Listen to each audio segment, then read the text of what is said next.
Beer, cold, fizzy, and refreshing, is one of the most popular drinks in the world. But have you ever wondered how it's actually made in big factories?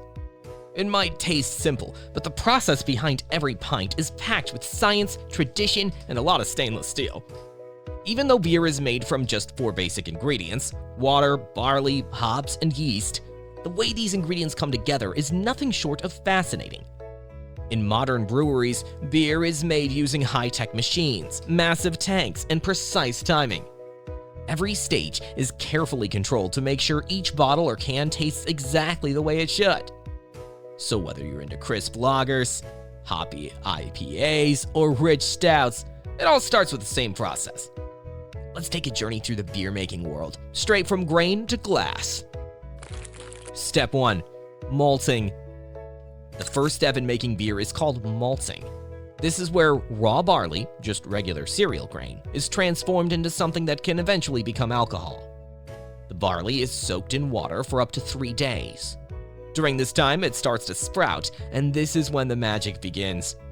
The grains begin to activate enzymes inside them.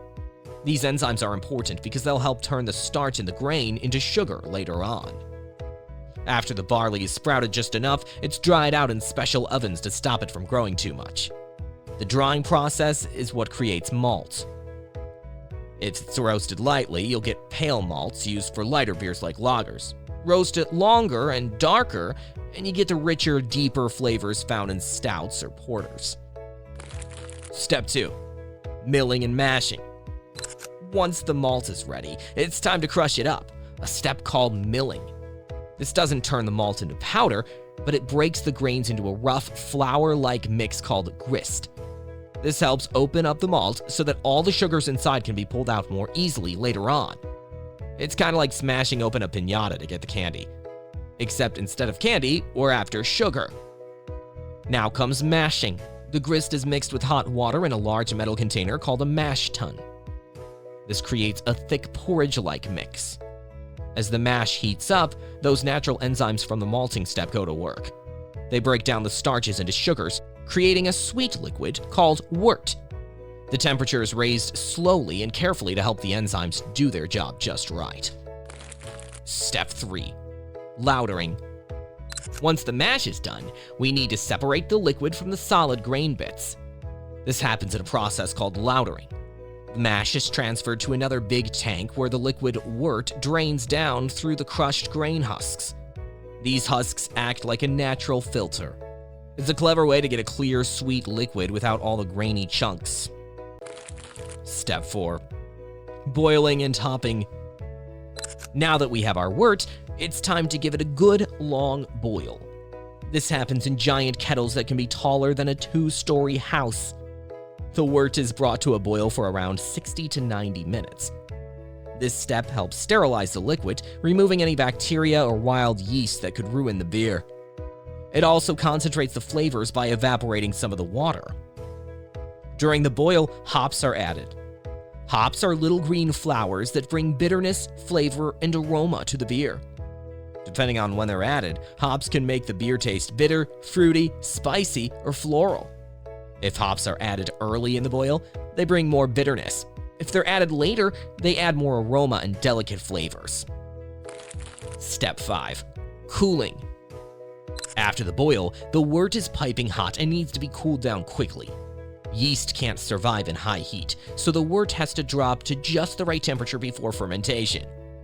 This cooling is done using a heat exchanger, basically a machine that runs cold water or glycol alongside the hot wort without mixing the two.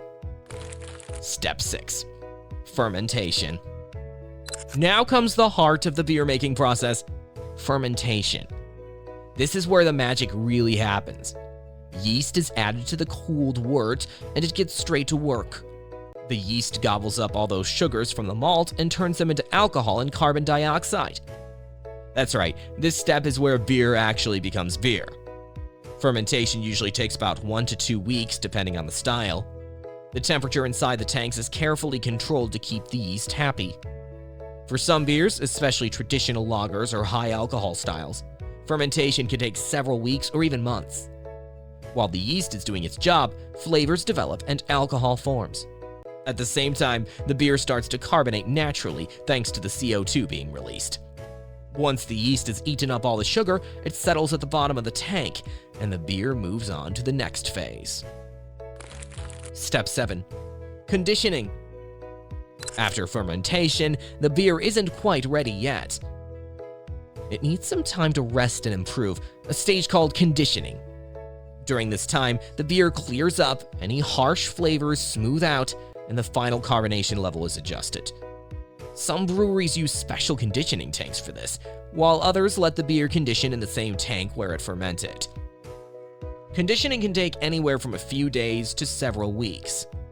For beers that are bottle conditioned, a little sugar might be added before sealing the bottle. This gives the yeast a tiny snack to create natural fizz inside the bottle. For most factory beers, though, carbonation is added using CO2 gas, making the beer fizzy and ready to drink. When conditioning is done, the beer is cold, clear, and perfectly balanced. Step 8. Filtration. Before packaging, most beers go through a filtration process. This removes any leftover yeast, proteins, or tiny particles that could make the beer cloudy. In big factories, machines like centrifuges or fine filters are used to make the beer crystal clear. It doesn't really change the flavor, but it makes the beer look clean and professional. Step 9. Packaging. Now it's time to get the beer into bottles, cans, or kegs. Modern packaging lines in beer factories are seriously impressive. Machines can clean, fill, cap, label, and box thousands of beers every single hour. First, the containers are sanitized to kill any germs. Then they're filled with beer under pressure to keep the carbonation in. After that, the bottles or cans are sealed tight. Step 10. Distribution.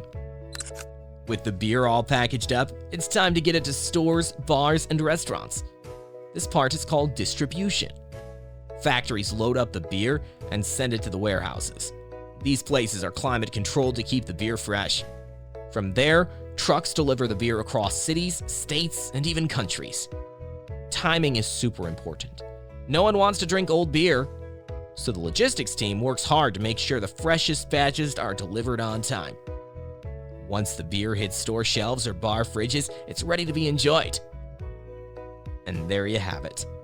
The full journey of how beer is made in factories, from soaking barley all the way to sipping that final refreshing drink. It's amazing how 4 simple ingredients, water, barley, hops, and yeast, can turn into something so complex, flavorful, and loved by millions around the world. Behind every sip is a mix of tradition, technology, and a whole lot of brewing know-how. So the next time you crack open a cold one, you'll know exactly what went into it.